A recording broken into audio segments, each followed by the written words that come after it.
प्यार में मिले धोखे से लेकर एक्स्ट्रा मैरिटल अफेयर तक बहुत ही ट्रेजिक रही एक्ट्रेसेस पूनम ढिल्लों की लव लाइफ। दूसरे जमाने की ब्यूटी क्वीन और बेमिसाल अदाकारा पूनम ढिल्लों के बारे में आपको तो पता ही होगा। वो करीब 80 से ज़्यादा फिल्मों में काम कर चुकी हैं और आज भी कई प्रोजेक्ट को लेकर एक्टिव हैं। उनकी हालिया रिलीज फिल्म जय मम्मी दी में पूनम की अदाकारी की तारीफ की गई है। 1978 की मिस इंडिया यंग कंपटीशन जीतने के बाद भी पूनम ढिल्लों ने अपनी फिल्मी सफ़र त्रिशूल से शुरू किया था। इसके बाद उन्होंने कभी पलटकर पीछे नहीं देखा। वो पर्दे पर जितनी खूबसूरत दिखती थी उतनी ही खूबसूरत इंसान वो असल ज़िंदगी में भी थी। लेकिन उनकी ज़िंदगी में कुछ ऐसे पहलू भी थे जिनके बारे में शायद आपको नहीं पता होगा। आज हम बात कर रहे हैं एक्ट्रेसेस पूनम ढिल्लों की लव लाइफ के बारे में। उनकी ज़िंदगी में 3 अहम इंसान थे, बड़े प्रोड्यूसर, जो पूनम ढिल्लों की लव लाइफ से जुड़े हुए थे। पूनम की पहली फिल्म जैसे ही हिट हुई वैसे ही उन्होंने कई प्रोड्यूसर डायरेक्टर्स की लाइन लग गई थी। पूनम को अपनी फिल्मों के लेन देन के लिए सभी तैयार थे। नई लड़की बॉलीवुड की टॉप एक्ट्रेसेस में से एक बनने का दमखम रखती थी। इसे भी पूनम के लिए डायरेक्टर रमेश तलवार ने खरीदा था बंगला। पूनम की अगली फिल्म होने वाली थी नूरी। रमेश तलवार ने पूनम के साथ काम करने के लिए इच्छा जाहिर की।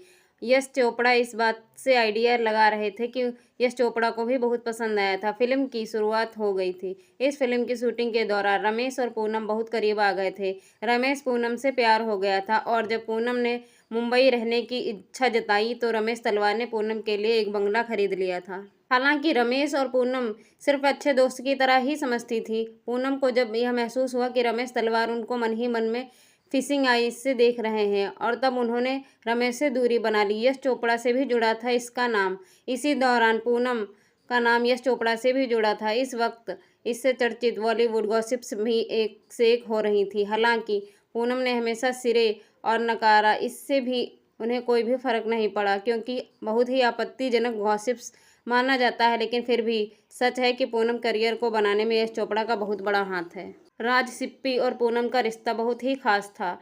पूनम की ज़िंदगी के दूसरे सबसे अहम प्रोड्यूसर थे राज सिप्पी। राज और पूनम की मुलाकात एक शूटिंग के दौरान हुई थी और पूनम को राज से प्यार हो गया। हालांकि उस वक्त राज शादीशुदा थे और पूनम राज एक दूसरे के साथ साथ बिताने के बाद वक्त ऐसा आया कि जब पूनम राज से शादी भी करना चाहती थी लेकिन राज का घर नहीं तोड़ना चाहती थी। वो ये बर्दाश्त नहीं कर पाती कि किसी का पति उनकी वजह से घर तोड़ दे। यही कारण था कि पूनम ने राज से रिश्ता ही तोड़ लिया था। शादी के बारे में बहुत ही जल्द ले लिया था फैसला। पूनम की ज़िंदगी में साल 1988 में बहुत ही ज़्यादा बदलाव लेकर आया यह साल। इसी साल ब्रेकअप से लेकर उनके पिता के देहांत तक उन्हें बहुत ही ज़्यादा दुख झेलना पड़ा था। इतने सालों में पूनम इंडस्ट्री में अपनी अच्छी खासी पहचान बनाने में कामयाब हो गई थी। 1988 में वो खुद को अकेला महसूस करने लगी थी।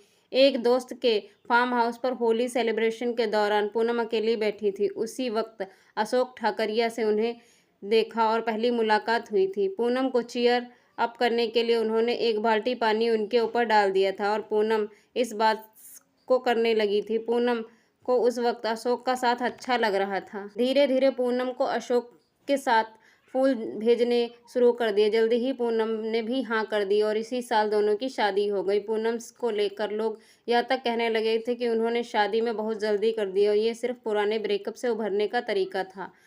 पूनम ने शादी तो कर ली लेकिन बाद में फिल्मों से ब्रेक ले लिया और 2 बच्चों की मां बनने के बाद उन्हें यह महसूस हुआ उनके पति काम को लेकर ज़्यादा व्यस्त रहते हैं।